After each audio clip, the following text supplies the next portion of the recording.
Happy Tuesday, everyone. Today we are doing lesson 13.4, which is problem solving reasoning. Okay.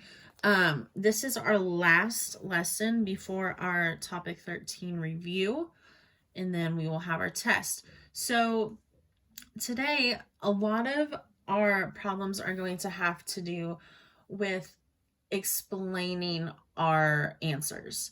So there's going to be a lot of writing. There's going to be a lot of reading. So I'm going to read the problems out loud to you, and then we'll go through the answer. Okay. So the first problem I'm going to do tells me that Todd has 4 baseball card albums like the one pictured. He lets his best friend Franco choose 5 cards from each album. How many cards does Todd have now? Okay, so very important. Underneath my picture, it says that there are 42 cards in each album. So I know that Todd has 4 albums, and there are 42 cards in each.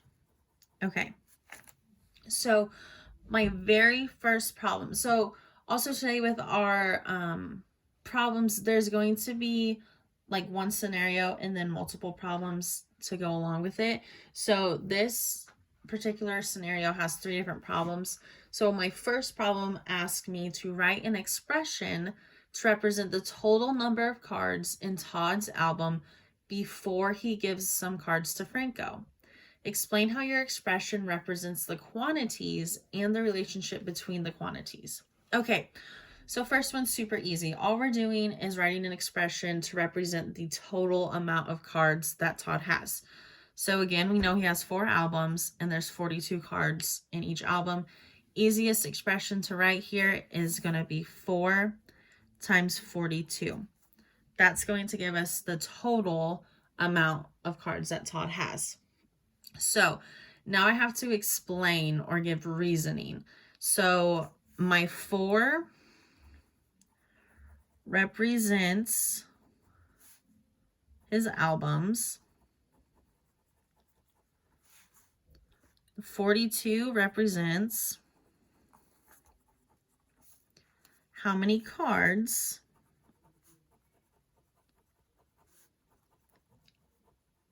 okay, and so we're multiplying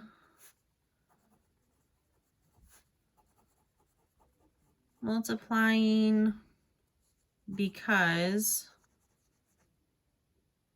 wow, I did not spell that right. Multiplying because that will give us the total amount.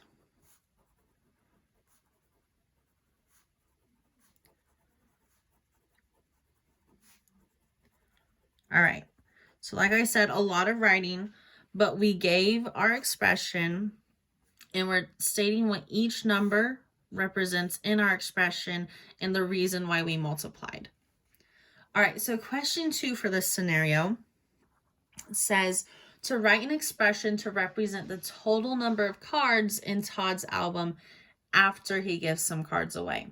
Okay, so if we go back up, so he gives Franco 5 cards from each album. Okay, so 42 is the amount of cards in each album. And I know that we're losing 5 cards. So we're going to subtract. Now, I'm going to put parentheses because I want to do that first in my expression. And then again, I'm going to multiply by 4 because there's a total of 4 albums. Okay? Simple as that. And the reason we put the 42 minus 5 in parentheses is because that we want that to happen first. If we didn't put that in parentheses, we would have been multiplying 5 times 4 and then subtracting 42, that from 42. So make sure to use those parentheses to let people know that this is the first step you need to do. All right, so that was all we had to do for question 2. Now we're going to move on to question 3. Okay, so it says, how many cards does Todd have after he gives some cards to Franco? Explain how you solve the problem. Okay, So now we're just going to solve this problem completely. So I'm going to take this expression that we just made and solve it. So 42 minus 5, that's going to give me 37. And then I'm going to multiply that by 4. So let's do that off to the side here. 7 times 4 is 28. 3 times 4 is 12 plus 2 gives me 14. So he now has a total of 148 cards. All right, and that is all for the first question.